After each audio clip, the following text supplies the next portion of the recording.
Hi everybody, Dr. Mary here from Impacted Inc. And I want to take a quick second to talk to you today about what concussion signs and symptoms look like. I need our coaches to know this, I need our sideline personnel to know this, we need our parents to know this, and we need the athletes to know this. So things like headache, dizziness, fatigue, nausea, being lightheaded, disoriented, balance and coordination, any of those things, not knowing where I am. If that person is knocked out, even if it's only for 1 second, that is automatically considered a concussion finding. And the International Accord of Concussion Science and Research is called the Berlin Accord or the Berlin Consensus, and it tells us if we have even one of those, that player has to be pulled from their activity. And so I really want parents to understand this and coaches to understand this. If we see any of those things, it's not sit on the bench for a second and see how you feel. It's you're out of the game.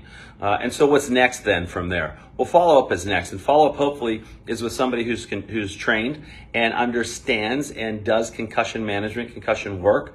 And that doctor or therapist is going to put you through a battery of tests and evaluations to determine if in fact you are concussed, how severe that is, and what therapies you might need. And also what your follow-up would look like with your school or any other staff or personnel that might be involved.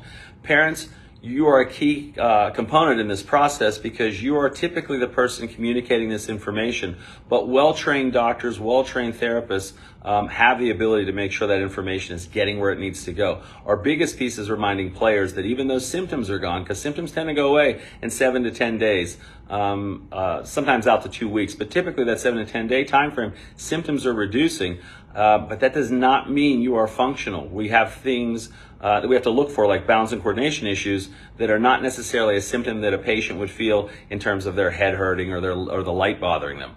So just because some of those other symptoms are down does not mean they're fully functional. Second impact syndrome is where we really get concerned, and that's where somebody isn't fully recovered. Their symptoms are down, however, and they've been sent back. So we really need somebody to help us make a better decision and understand what that follow-up needs to look like, who's appropriate to make that decision, and whether or not that person is really ready to go back to their activity. So I hope this helps you. If you have any questions, remember, Impacted Inc. does these classes. We can come to you. We can bring you this information. We are constantly putting information out there for you, and we have online classes. So keep your eye out, and if you have a question, please contact us because we're happy to get back to you and make this a little more clear for you. I hope this helps, and have a great day.